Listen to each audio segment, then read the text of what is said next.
बच्चों, आज हम लोग वास्तविक संख्या का सेकंड लेक्चर देखने जा रहे हैं हिंदी मीडियम के बच्चों के लिए। तो जैसा कि फर्स्ट लेक्चर में हम लोगों ने वास्तविक संख्या के बेसिक के बारे में कुछ चीज़ें पढ़ी थी, तो अब आज के सेकंड लेक्चर में हम उसी पे बेस्ड कुछ अच्छे लेवल के क्वेश्चन करने जा रहे हैं। तो जो हमारा फर्स्ट क्वेश्चन है, हम ये कह रहे हैं कि दिखाइए कि कोई धनात्मक पूर्णांक 3q + 1 और 3q + 2 के रूप का है। तो इस क्वेश्चन को देख के हमें एक बात समझ में आती है कि हम लोगों ने किसी भी पूर्णांक को, अभी हमने देखा था कि किसी भी पूर्णांक को किसी दूसरे नंबर के फॉर्म में व्यक्त कर सकते थे, या हमने एक बात कही थी कि हमारा a कोई नंबर है, a कोई धनात्मक पूर्णांक है और b भी हमारा एक दूसरा धनात्मक पूर्णांक है। अगर a हमारा b से बड़ा है तो हम लिख सकते थे a को b के फॉर्म में लिख सकते थे। और a को b के फॉर्म में कैसे लिखा था? हमने कहा था a = bq + r। यहाँ पे ये बात हम लोगों ने करी थी और इसी बात को हम लोगों ने यूक्लिड लेमा बोला था, a = bq + r, जहाँ a कोई इंटीजर होता है, a कोई धनात्मक पूर्णांक होता है जिसमें b से हम भाग करते हैं, कोई छोटा नंबर होता है, और तो हमारा q बार जाता है और r हमारा रिमाइंडर मतलब शेषफल आ जाता है। तो यही बात हमको यहाँ पे शो करनी थी। तो ज़रा देखो, अगर हम इस बात को ऑब्जर्व करें तो यहाँ पे जो लिखा है कोई धनात्मक पूर्णांक का मतलब a, या तो 3q के फॉर्म का होगा, या तो 3q + 1 के फॉर्म का होगा, और या तो 3q + 2 के फॉर्म का होगा। तो यहाँ पे बेटा जो धनात्मक पूर्णांक है उसकी जगह पे a लिखा गया है। वो कह रहा 3q + 1 और 3q + 2 के रूप का होगा। इस बात को देखने के बाद हमें एक बात तो समझ में आ जाती है कि इस धनात्मक पूर्णांक में जो b की वैल्यू लिया है, जो b का मान है, वो इस क्वेश्चन से हमको मिल रहा है कि b की वैल्यू 3। तो यहाँ पे हम कह पाएंगे कि माना कोई धनात्मक पूर्णांक a है। हम इस क्वेश्चन को सॉल्व करने के टर्म में कहेंगे माना कोई धनात्मक पूर्णांक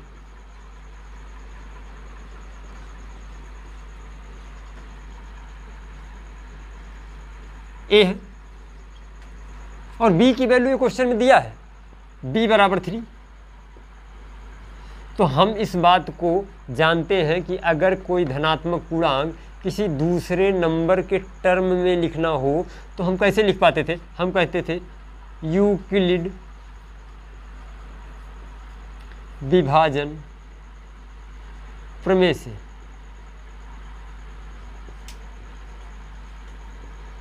यूक्लिड विभाजन प्रमेय से हमको एक बात पता है कि a = bq + r। ये बात हमें मालूम है, जहाँ पे हमें ये बात पता थी कि r की वैल्यू डिपेंड करती है b पे। तो हम कहें जो b हमारा है वो 3 है, तो हम लिख पाएंगे a = 3q + का r।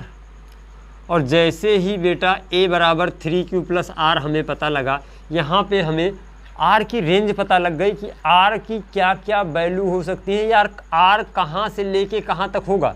तो हम लोगों ने जब r के बारे में a = bq + r में डिस्कस किया था तो हमने कहा था r की वैल्यू < b और < r = 0 होगा। तो यहाँ पे देखो इस क्वेश्चन में r की वैल्यू क्या होगी? r की वैल्यू हमारी < b की वैल्यू क्या है बेटा? 3, और < r = 0 होगा। तो यहाँ से हमें r की अलग अलग वैल्यू मिल जाएंगी। हम कहेंगे r की जो वैल्यू है वो 3 और 0 के बीच में होगी, जहाँ पे 0 हो सकती है लेकिन 3 नहीं होगी, क्योंकि 3 पे < लगा है। तो यहाँ से हम r की अगर वैल्यू गेस करें तो हम कहेंगे r बराबर क्या क्या हो सकता है? हमने कहा 0 के बराबर हो सकता है, 1 हो सकता है, 2 हो सकता है, क्या 3 भी हो सकता है? 3 नहीं हो सकता, 3 से छोटा होता है। तो ये बात हमको पता लग गई कि r की वैल्यू 0 भी हो सकती है, 1 भी हो सकती है और 2 भी हो सकती है। तो धनात्मक पूर्णांक हमारा कौन कौन सा हो सकता है, ज़रा उसको हम देखें। तो हम थोड़ा सा इधर लिख रहे हैं, चलो यही लिख लेते हैं एक लाइन। हमने कहा यदि r = 0, और बेटा r = 0 का केस हमने देखा था कि जब किसी नंबर को, एक नंबर को दूसरे नंबर से भाग देते थे और पूरी तरह से भाग चला जाता था, कुछ भी शेष नहीं बचता था, उस वाली बात को हम r = 0 कहते थे। और जब r = 0 होता था तो a बराबर क्या होता था? a बराबर इसी इक्वेशन में रख दो, a बराबर इस इक्वेशन में रखने के बाद हमें जरा देखो क्या मिल रहा है। b की वैल्यू 3 है, 3 into Q plus 0, that means A की वैल्यू हमारी क्या आ गई 3q। ये एक बात हमें मिल गई। दूसरी बात, यदि r बराबर 1 तो फिर से इसी इक्वेशन में रख दो। यदि r बराबर 1 तो a बराबर क्या हो जाएगा, a बराबर हमारा हो जाएगा 3q प्लस 1।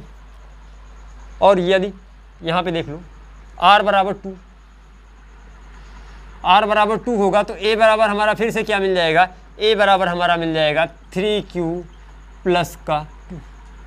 तो यहाँ पे हम लोगों ने देखा कि कोई धनात्मक पूर्णांक अगर 3 से भाग दिया जाए, कोई धनात्मक पूर्णांक 3 से भाग दिया जाए तो या तो वो 3q के रूप का आता है, या तो 3q प्लस 1 के रूप का आता है, और या तो 3q प्लस 2 के रूप का आता है।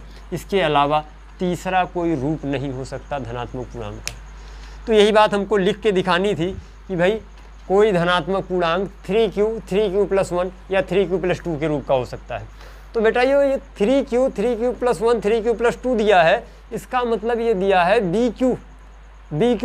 अब यहाँ पे कुछ नहीं दिया, मतलब bq प्लस 0 है, ये bq प्लस 1 है और ये bq प्लस 3 है। तो यहाँ से b की वैल्यू हम निकाल लेते हैं और उसके बाद इस तरह से इक्वेशन में रख के हम अलग अलग वैल्यू दिखा देते हैं कि भाई ये हमारा जो पूछा गया था हमसे उसको हमने शो कर दिया। तो इस बात को, वीडियो को पॉज करके इस बात को नोट कर लो, उसके बाद आगे बढ़ते हैं हम लोग। बच्चों जो अगला क्वेश्चन हमको दिया है वो कह रहा है दिखाइए कि कोई धनात्मक विषम पूर्णांक या तो 4q प्लस 1 या 4q प्लस 3 के रूप का है जहाँ q हमारा कोई पूर्णांक है। तो इस क्वेश्चन को देखने के बाद हमको लग रहा है कि यार कोई धनात्मक विषम पूर्णांक, इस बार सारे पूर्णांक हमें नहीं दिखाना है, हमें केवल विषम वाले लेना है।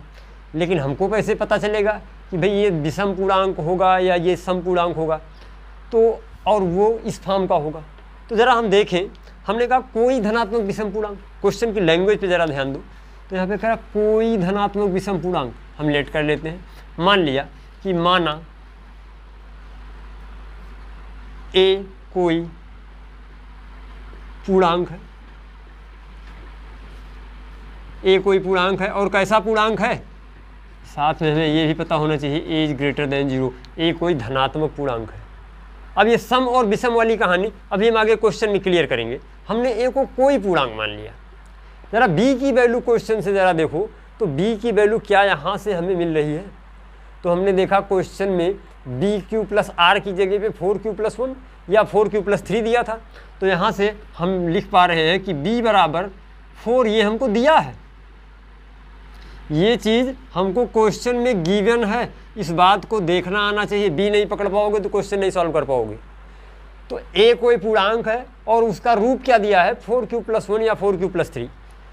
तो बेटा जब हमने b बराबर 4 मान लिया तो यहाँ पे देखो यूक्लिड विभाजन से बनेगा क्या, हम इसको लिखेंगे। ये लाइन हमें बार बार लिखनी पड़ेगी हर क्वेश्चन में, यूक्लिड विभाजन प्रमेय से।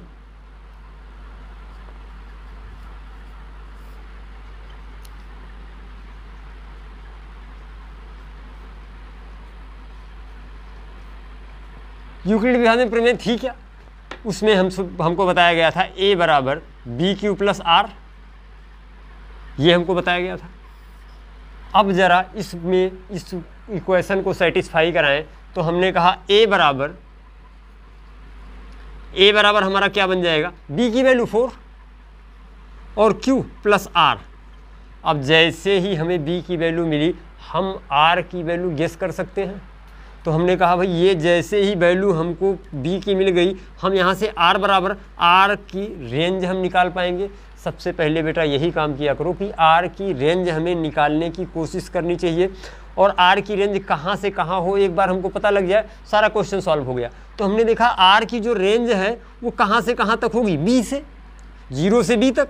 तो हमने कहा भाई b की वैल्यू 4, ये 4 से छोटी होगी और 0 या 0 से बड़ी होगी, मतलब r की रेंज हमारी क्या क्या हो जाएगी, r की रेंज हमारी हो गई 0 से 4, 0 से 4 के बीच में। तो यहाँ से r बराबर हमारा हो क्या क्या जाएगा, r बराबर हम कहेंगे या तो 0 हो सकता है, या तो 1, या तो 2, या तो 3, लेकिन 4 नहीं हो सकता क्योंकि यहाँ पे इक्वालिटी का साइन नहीं है। अगर इक्वल होता तो 4 होता, लेकिन ये 4 से छोटा है, 4 नहीं शामिल कर रहे हैं। यहाँ पे देखो 0 पे इक्वल भी लगा है तो हमने 0 को शामिल कर लिया।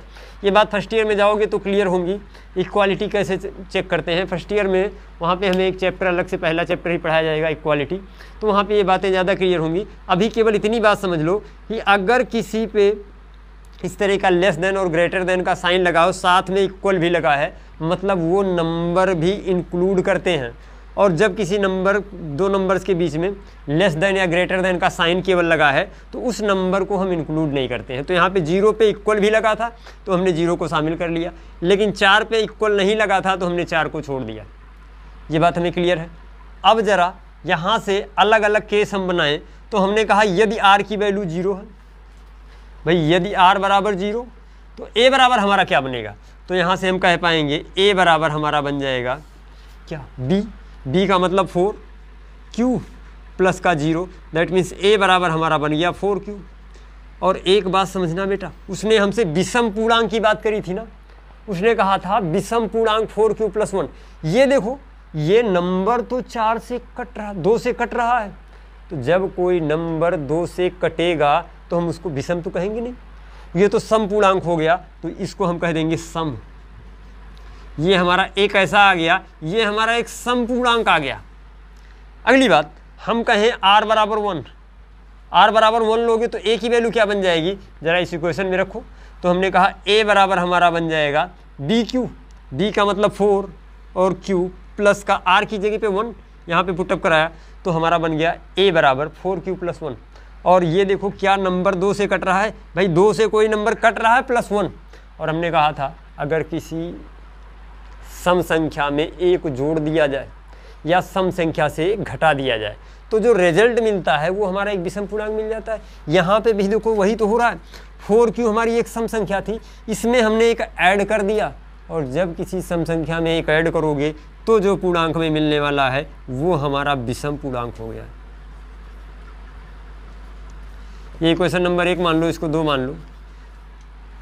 अच्छा अगला केस r बराबर 1 हमने कर लिया, r बराबर 2 लोगे, जरा देखो क्या बनेगा। r बराबर 2 लेने पे a बराबर हमारा क्या बन गया, ये बन गया 4q प्लस का 2।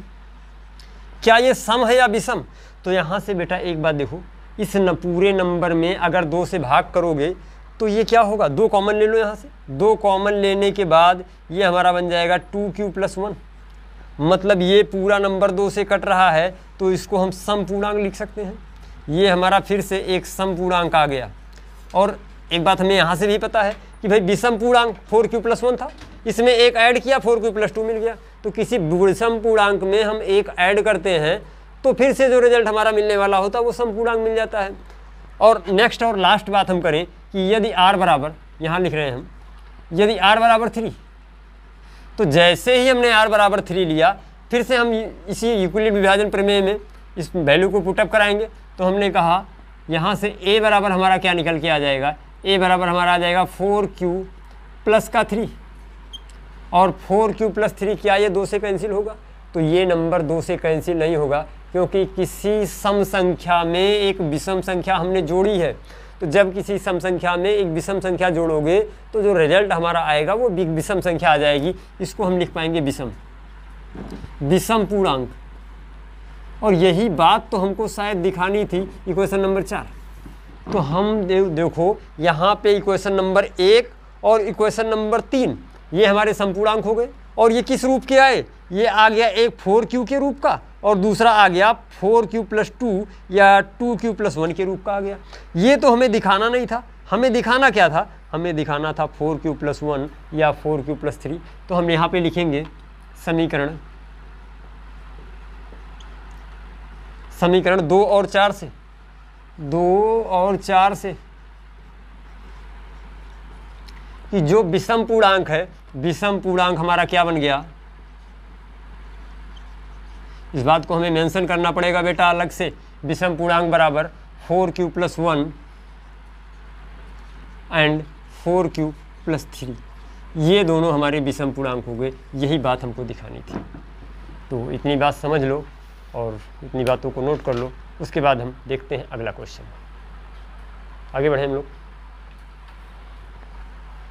बेटा अगला जो क्वेश्चन है हमारा, ये बहुत ही अच्छा और बहुत ही इम्पॉर्टेंट क्वेश्चन है।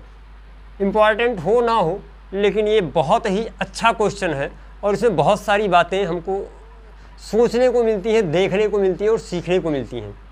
तो ज़रा इस क्वेश्चन को पहले अगर ध्यान से पढ़ें तो इस क्वेश्चन में कहा दिखाइए कि n² - n प्रत्येक धनात्मक पूर्णांक के लिए 2 से विभाज्य है। किसी नंबर का स्क्वायर है माइनस वो नंबर है, और हमसे कह रहा है कि ये नंबर किसी भी धनात्मक पूर्णांक के लिए 2 से विभाज्य है। अब किसी भी धनात्मक पूर्णांक का मतलब हो गया कि n के किसी भी मान के लिए n की वैल्यू चाहे तुम सम लो या विषम लो, वो कोई धनात्मक पूर्णांक होना चाहिए और ये नंबर 2 से विभाज्य है। तो ये नंबर, ये क्वेश्चन तो बनाया गया था ये मान के कि बच्चे करेंगे इसको यूक्लिड डिवीजन से, लेकिन एक बच्चा कुछ और सोच गया। वो ज़रा देखो सोचा क्या, उसने सोचा यार यूक्लिड डिवीजन क्यों लगाएं हम, इसमें कहीं दिखाया तो है नहीं उसने कि Euclid division lemma, Euclid division प्रमेय की सहायता इस बात प्रूफ करो कि ये नंबर हमेशा 2 से विभाज्य है। तो वो कुछ सोच गया अलग से। उसने कहा हम इस मेथड को ज़रा बता रहे हैं। हमने कहा ये नंबर दिया था n² - 1 n, ये नंबर दिया था और उसने हमसे कहा कि ये नंबर हमेशा 2 से विभाज्य है।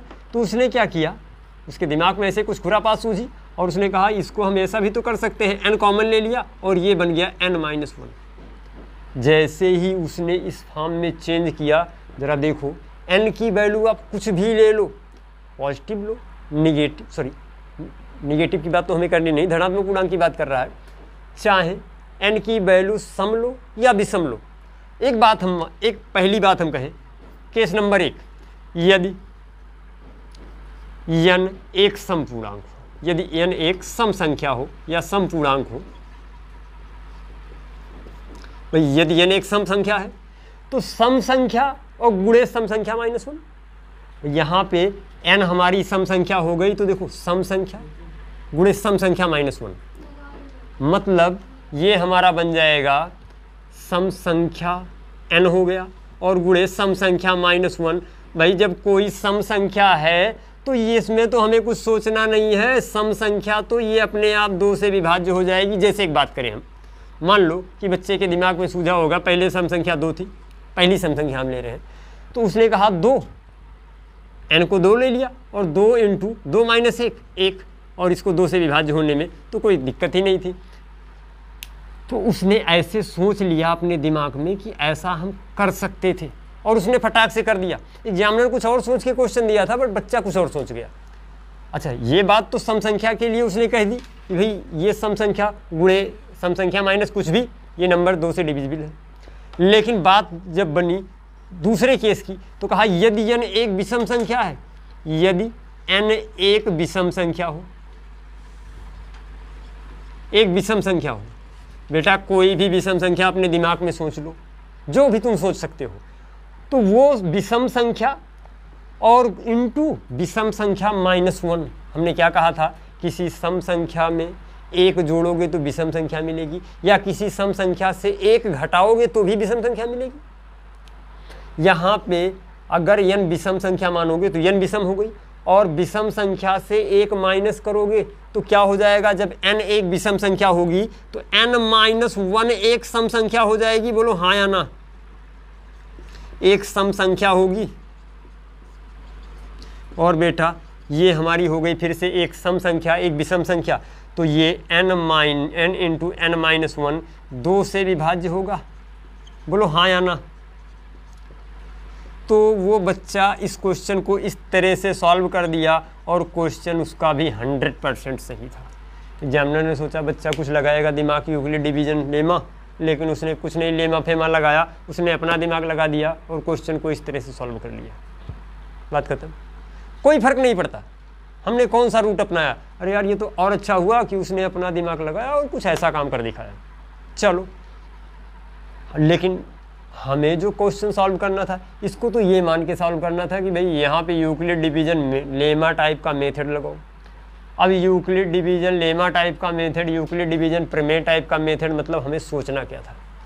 हमसे उन्होंने कहा था प्रत्येक धनात्मक पूर्णांक के लिए 2 से विभाज्य है, तो भाई ये 2 से विभाज्य तो होगा, लेकिन कैसे, किसी भी पूर्णांक के लिए, जरा बात समझना। तो अब देखो हम यहाँ पे सेकंड मेथड की बात करें, सेकंड मेथड, हमने कहा यदि n हमारा एक समपूर्णांक है, मार कर जरा दूसरा वाला दूंगा,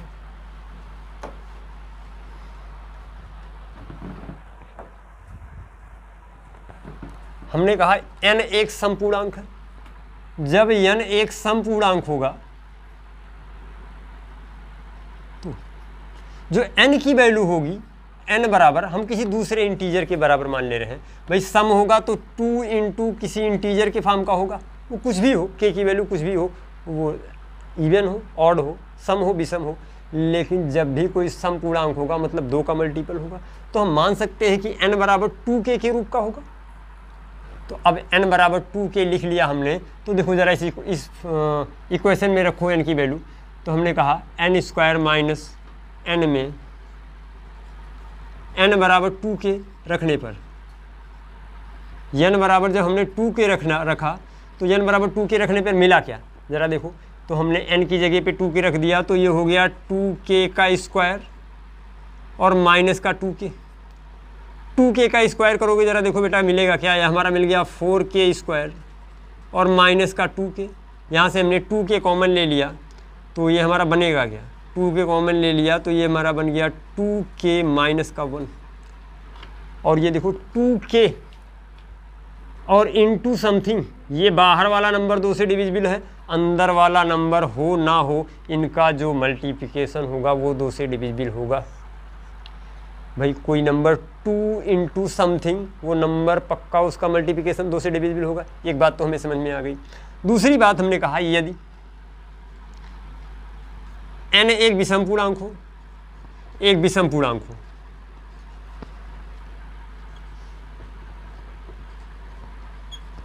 तो बेटा जब n हमारा कोई विषम पूर्णांक होगा तो वो क्या होगा, यहाँ पे 2k माना था तो इसमें 1 ऐड कर दो, विषम पूर्णांक मिल जाएगा। किसी सम पूर्णांक में एक ऐड करने पे या एक सब्ट्रैक्ट करने पे हमने विषम पूर्णांक में निकाला था, मैं एक ऐड करके बना रहा हूँ, तुम लोग एक सब्ट्रैक्ट करके बना लेना। तो हमने कह दिया n बराबर हमारा 2k प्लस 1 मान लिया हमने, तो n बराबर 2k प्लस 1 मान लिया। अब n का मान फिर से n स्क्वायर माइनस n में n का मान रखने पर, n स्क्वायर माइनस n में n बराबर 2k प्लस 1 रखने पर, और बेटा जब इसको 2k प्लस 1 रखोगे, चला देखो बनेगा क्या, n स्क्वायर माइनस n की जगह पे 2k प्लस 1 रख दिया, तो जब n स्क्वायर की जगह पे 2k प्लस 1 रखोगे तो ये हो गया 2k प्लस 1 का होल स्क्वायर और माइनस का 2k प्लस का 1। अब 2k प्लस 1 के होल स्क्वायर को ज़रा खोलो तो ये हमारा क्या बन जाएगा, ये हो गया 4k स्क्वायर प्लस का 1 और प्लस का 4k और माइनस, ये माइनस बाहर था अंदर जाएगा तो ये इसको माइनस बना देगा 2k और माइनस का 1, ये माइनस का 1, ये प्लस का 1 कैंसिल, ये 4k में से 2k घट जाएगा, 2k बच जाएगा, मतलब ये हो गया 4k स्क्वायर माइनस का 2k। और यहाँ से हम फिर से 2k कॉमन ले सकते हैं, तो अंदर बचेगा क्या, ये हमारा बच गया 2k माइनस 1। और देखो बेटा 2k into something, 2k into something, ये नंबर 2 से विभाज्य होगा, इस बात को हम लिख पाएंगे 2 से विभाज्य है। तो हमें एग्जामिनर इस मेथड से चाहता था कि मैं इस बात को सॉल्व करूं, लेकिन एक बच्चे ने ऐसा सोच लिया, उसका सोचना बिल्कुल गलत नहीं था और ऐसे भी इस क्वेश्चन को सॉल्व किया जा सकता है। तो पता हमको दोनों बातें होनी चाहिए, हमारी मर्जी हम इससे सॉल्व करने इससे सॉल्व करने, आसान तो यही है। लेकिन जो मेथड इसका यहाँ पे बताया गया है कि n कोई समपूर्णांक होगा, तो समपूर्णांक मतलब 2 इंटू समथिंग, और विषम पूर्णांक का मतलब जो समपूर्णांक माना था उसमें से एक चाहे घटा दो चाहे एक जोड़ दो। हमने एक जोड़ दिया, ये विषम पूर्णांक मिल गया, तुम लोग एक घटा लेना तब भी विषम पूर्णांक मिलेगा, घटा के रखोगे 2k माइनस 1 का होल स्क्वायर ये बन जाएगा, n की जगह पे 2k माइनस 1 ले लेना और तब देखना जो बनेगा वो भी 2 से विभाज्य ही कोई नंबर बनेगा, और तब निकालोगे उससे तो कुछ मज़ा आएगा तुम लोगों को। खैर ये क्वेश्चन हमारा क्लियर है, बढ़ते हैं एक आगे और देखते हैं थोड़ा सा एक और अच्छा क्वेश्चन, और अगले लेवल पर बात करते हैं हम लोग। अब देखो बच्चों, यहाँ पे जो अगला क्वेश्चन है, इस क्वेश्चन में हमसे कह रहा है कि दिखाइए कि 3 क्रमागत धन पूर्णांकों में एक पूर्णांक 3 से विभाज्य होगा। तो क्वेश्चन को तो सॉल्व करेंगे बाद में, पहले इस क्वेश्चन को पढ़ के कुछ बातों को हम लोग अगर समझने का प्रयास करें, जो कि नई बातें हैं शायद हमारे लिए। ये क्रमागत पूर्णांक तो हालांकि इतनी भी नई नहीं है, लेकिन हो सकता है हमने पीछे केयर ना किया हो या क्रमागत पूर्णांक हमें ना पता हो। तो ज़रा बात समझ लो, क्रमागत पूर्णांक हमें मिलते कैसे हैं? हम कोई भी पूर्णांक मान लें अपनी तरफ से, सपोज दैट हमने कोई पूर्णांक मान लिया 3, 4, 5 कुछ भी मान सकते हो, अभी हम जनरलाइज करेंगे इसको। हमने कहा एक पूर्णांक 3 है, इसके क्रमागत, क्रमागत का मतलब क्रम से आगे आने वाले, क्रमागत मतलब क्रम से आगे आने वाले। तो जो अगला क्रमागत पूर्णांक मिलेगा इसमें 1 जोड़ने पे मिलेगा, और उसके बाद जो अगला क्रमागत पूर्णांक मिलेगा उसमें एक हमारा 3 + 1 + 1, इसमें 1 ऐड कर दोगे तो अगला पूर्णांक मिल जाएगा। मतलब किसी भी पूर्णांक में 1 ऐड करोगे, 1 जोड़ोगे तो अगला क्रमागत पूर्णांक मिल जाएगा। अच्छा, एक बात और, पिछला क्रमागत पूर्णांक मतलब यहाँ से 1 अगर घटा दो तो पिछला क्रमागत पूर्णांक मिल जाएगा। जैसे पहला पूर्णांक हमारा 3, दूसरा 3 + 1, तीसरा 3 + 2। अब पिछला अगर निकालना हो तो 3 - 1 कर दो, और 3 - 1 मतलब 2 आया, फिर यहाँ पे 2 - 1 कर दो तो पिछला मिल जाएगा। तो अगला और पिछला क्रमागत का मतलब ही होता है क्रम से आगे आने वाला पूर्णांक। तो किसी भी पूर्णांक में 1 जोड़ दो तो अगला पूर्णांक हमें मिल जाता है, वो क्रम से आता है, उसको क्रमागत पूर्णांक बोलते हैं। इतनी बात हमें समझ में आती है। ज़रा अब क्वेश्चन पे आते हैं। इन्होंने हमसे कहा कि दिखाइए कि 3 क्रमागत धन पूर्णांकों में से कम एक पूर्णांक 3 से विभाज्य होगा। तो बेटा 3 क्रमागत पूर्णांक उन्होंने हमसे कहा है, तो हम मान लेते हैं। पहला पूर्णांक माना, पहला पूर्णांक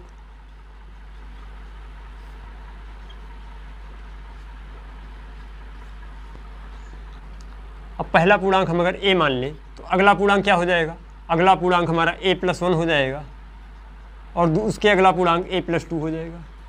ये बात तो हमें पता है कि भाई ये जो पूर्णांक हमारा बनेगा कुछ इस टाइप का बनेगा, पहला पूर्णांक a, दूसरा a + 1 और तीसरा a + 2। लेकिन जो हम चैप्टर पढ़ रहे हैं इसमें जो हम यूक्लिड डिवीज़न लेमा पढ़ रहे हैं, इस यूक्लिड डिवीज़न लेमा के अनुसार इस क्वेश्चन को हमें सॉल्व करना था। तो हम यहाँ पे क्या करेंगे, यहाँ पे देखो ये इन्होंने हमसे बात बताई है कि 3 से विभाज्य है।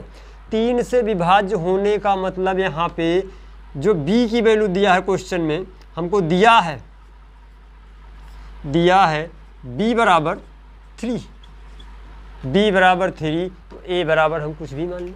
हमने कहा b कोई नंबर है जिससे भाग दिया जा रहा है, और a हमारा कोई धनात्मक पूर्णांक है, a कोई धनात्मक पूर्णांक है।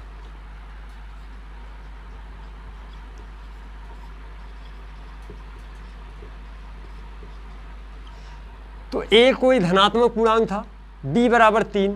तो हम ऐसे पूर्णांकों को कैसे रिप्रेजेंट कर पाएँ जो 3 से विभाज्य हों? तो हमने कहा भाई यूक्लिड डिवीज़न लेमा लगा दो यहाँ पे। तो हम लिखेंगे यूक्लिड विभाजन प्रमेय से, जब यहाँ पे यूक्लिड विभाजन प्रमेय लगाओगे तो ये हमारा बनेगा क्या? यूक्लिड विभाजन प्रमेय से हम जानते हैं a बराबर होता है b³ + r, यही चीज़ तो होती है, a बराबर b³ + r।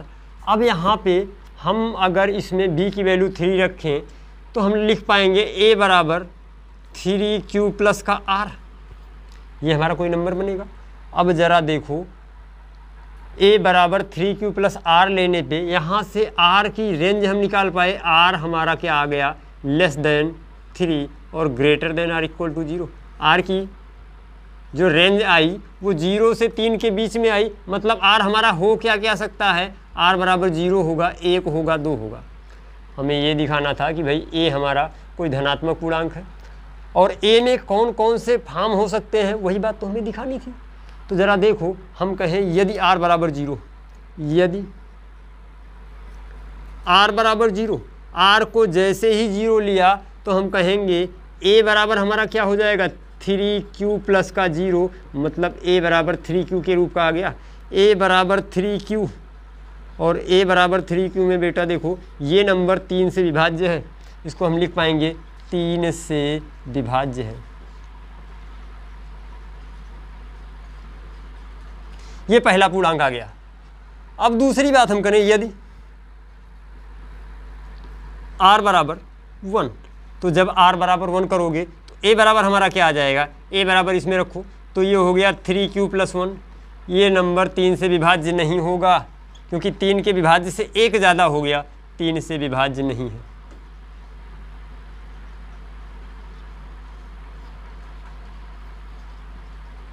इसी तरह से अगली बात करें, हम कहें यदि r बराबर 2 और r बराबर जैसे ही 2 लोगे हम कहेंगे यहाँ पे a बराबर हमारा क्या हो जाएगा 3q + 2, और ये नंबर 3 के विभाज्य से 2 ज़्यादा हो गया, तो ये भी हम लिख पाएंगे 3 से विभाज्य नहीं है।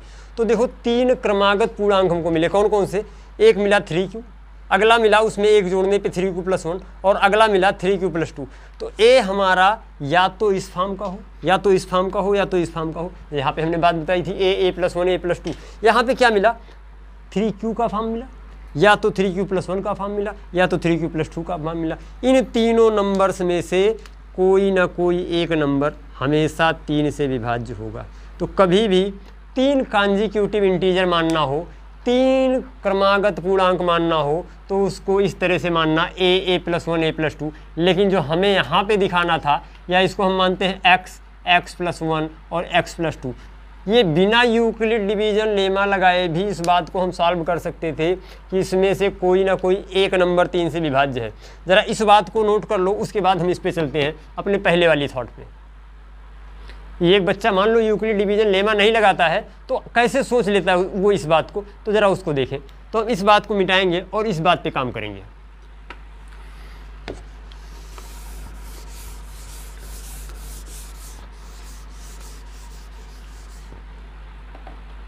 उसने सोचा कि वो क्रमागत पूर्णांक हमारा क्या क्या रहा होगा, भाई पहला x रहा होगा, दूसरा x + 1 और तीसरा x + 2। तो देखो x की वैल्यू कुछ भी मानो, कुछ भी ले लो, x की वैल्यू अगर 2 माने, x बराबर अगर 2 मान लो, हमने कहा x बराबर 2, तो x बराबर 2 हो गया, तो x + 1 बराबर क्या बनेगा, x + 1 बराबर 3 बन गया, और x + 2 बराबर क्या बन गया 4। तो इसमें से देखो 2 3 4 में से एक नंबर 3 से विभाज्य हो गया। x बराबर एक बच्चा कह रहा सर हम 5 मान रहे हैं, तो भाई x बराबर तुम 5 ले लो, तो पहला तो 5 बन गया, x + 1 बराबर क्या बना 6 बन गया, और x + 2 बराबर क्या बन गया 7 बन गया। तो इसमें से भी एक नंबर 3 से विभाज्य है। तो दुनिया का कोई भी इंटीजर लोगे और उसके 3 कॉन्जिक्यूटिव इंटीजर निकालोगे, तो उसमें से एक इंटीजर हमेशा 3 से विभाज्य होगा। ये बात हम आगे की क्लासों में चल के फर्स्ट ईयर में इसका यूज़ देखेंगे, बहुत ज़्यादा यूज होने वाला है। या इसी में हम जब चैप्टर अपना पढ़ेंगे सीक्वेंस एंड सीरीज़, समांतर श्रेणी, तो उस चैप्टर में इस बात का बहुत लंबा यूज होने वाला है। तो ये बात समझ के रखना, वहाँ पे यूक्लिड डिवीजन लेमा से हमें नहीं, वहाँ पे इस थॉट से हमें चीज़ों को सॉल्व करनी पड़ेंगी। खैर आगे बढ़ते हैं हम लोग। अब बेटा इसके बाद हम अपना लेवल थोड़ा सा इंक्रीज़ करेंगे, और अभी हम लोगों ने देखा किस तरह से आज के लेक्चर में हम किसी नंबर को किसी दूसरे नंबर के फॉर्म में, या किसी बड़े नंबर को किसी छोटे नंबर के फॉर्म में व्यक्त कर पाते हैं। किस तरह से हमने इंटीजर को अलग अलग फॉर्म में व्यक्त करना सीखा। उसके बाद कुछ और इम्पॉर्टेंट क्वेश्चन देखे, और जो कल की क्लास होगी उसमें हम एक अगले लेवल पे जाके क्वेश्चन करेंगे। तो बेटा अब आप लोगों की जिम्मेदारी ये है कि जितना सिलेबस पढ़ा दिया जा रहा है उससे आपके बुक में या कहीं भी कोई सीट में जो भी क्वेश्चन दिए हैं उनको सॉल्व करने का प्रयास करो। अगर सॉल्विंग हो जा रही है दैट्स वेरी गुड, अगर नहीं हो पा रही है तो आप कमेंट सेक्शन में आप मैसेज कर सकते हो। वहाँ पे आप कमेंट सेक्शन में अपने क्वेश्चन पोस्ट करो, और वहाँ से आपको जो भी क्वेरी आएगी वो सॉल्व कराई जाएगी, या जो भी समस्या आ रही है उसको देखा जाएगा और आपके हिसाब से आपको सलूशन प्रोवाइड करवाया जाएगा, आपको रिप्लाई मैसेज भेजा जाएगा। तो अब बाकी का क्वेश्चन आप लोग तब तक डील करो, और नेक्स्ट क्लास में हम लोग इसी चैप्टर के इसी टॉपिक पे बेस्ड एक अगले लेवल का क्वेश्चन देखेंगे। उसके बाद फिर हम इसी टॉपिक का इसी चैप्टर का अगला टॉपिक शुरू करेंगे।